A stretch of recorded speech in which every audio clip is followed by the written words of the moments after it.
What's your opinion from a security perspective, what people should do in terms of leaving on platforms? I know we spoke about this, but they leave it on platforms, put it onto cold storage. Yeah. How should people manage their portfolio from a practical sense? I would recommend taking all crypto off exchanges. You always want to have it on a hardware wallet for a couple of different reasons. Number one is obviously we had the FTX situation happen in 2022. Everyone thought that their assets were safe on FTX. Turns out they weren't. So it's always good, just from a security perspective, to have it on a hardware wallet, have it on a Tangem, a Ledger, a Trezor. And also, so you can actually own your assets, because when it's on a crypto exchange, you don't actually own it. It's their wallets. So they can freeze your accounts, they can do whatever they want. And also during a bull cycle, when it gets crazy and you're trying to sell, all of these exchanges go down. So what you want to do is you want to put it on a hardware wallet where you can keep it yourself. You have no issues with freezing of accounts, all of that. And whenever you want to sell, you can sell, because you can use a decentralized exchange. And there's no problem with the decentralized exchanges going down, because they don't. That's very smart. What have you? I imagine that's the way to stop horror stories happening in terms of this. Because even, for example, I had 15K worth of crypto taken out of like a MetaMask wallet, got hacked like 2 days after I bought something. Really? Yeah. There's a couple of things that you can do on MetaMask to protect yourself. So there's this Chrome extension called Wallet Guard. Okay. And this has saved me a couple of times, actually, where I've gone on a website not realizing that it's like a phishing link. Like the URL looks exactly the same, but maybe there's like one letter that's different, and it's actually a phishing scam. And what Wallet Guard does is, when you're about to like connect your wallet, is it will come up with a warning and say, this is a detected phishing scam, please don't connect your wallet. So that's a really good way to protect yourself on MetaMask.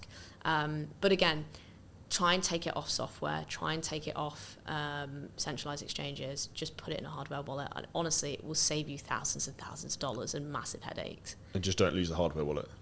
Just don't use them. Yeah. Well, we use a wallet called Tangem, which is amazing. Obviously, we travel all over the world.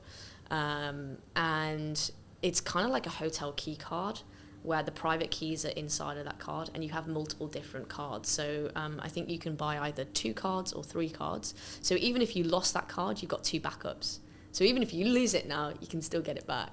So this is why I actually ordered, I messaged Caleb about this the other day. So you literally use that with your phone as well at the same time to unlock it, right? Yeah, so again, we're very active on our phones. Sometimes we don't have our laptops with us. So if we're out and about, let's say Bitcoin hits 100,000, we're like, oh my God, we need to sell, but we're in a different country. I can just grab our card, connect it to my phone, sell straight away. No issue.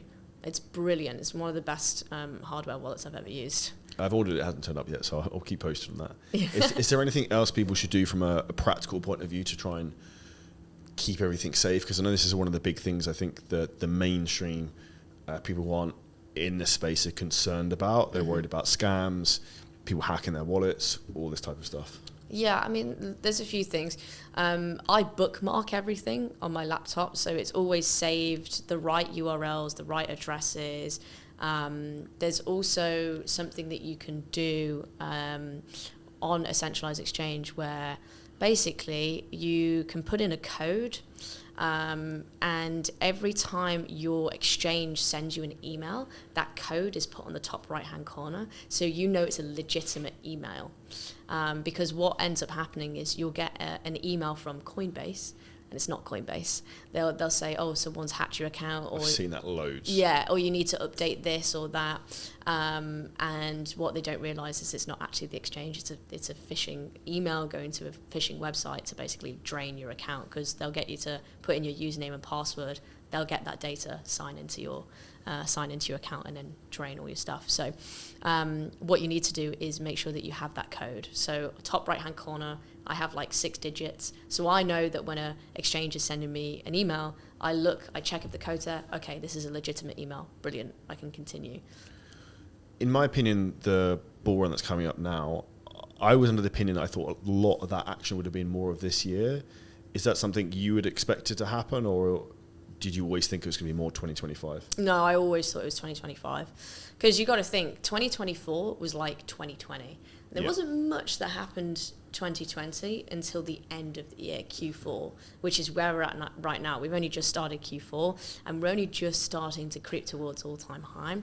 Q1 of 25, this is where it starts to get crazy. And then Q2 is where we start to basically see, what potentially could be the first local peak for Bitcoin, because we could have a double bubble situation, we could have a 2013 situation, depending on how far this meme coin cycle goes and how much liquidity gets pushed into this market, and also macro environment. So if we have continued Fed rate cuts, if we see more liquidity, more money printing, we could have a huge cycle ahead. So for me, I know that Q1 is going to be really fun. Q2 is going to be really fun. And then Q3 is where I need to readjust and see, okay, are we coming out completely, or are we going to see, what we saw kind of last cycle, which is that double bubble situation. The one thing I'd say for anyone is that if you are investing into the market and you have fucking no idea what you're doing, you will save yourself a lot of pain and misery in terms of making maybe some of the mistakes I've made the last few years. So I would probably have a conversation with you guys to see about how you can make more money and avoid that. Big thank you for your time, and make sure you subscribe. Drop in the comments below where you think Bitcoin's going to be next year, and we'll see you next episode soon. Awesome. Thank you so much for having me.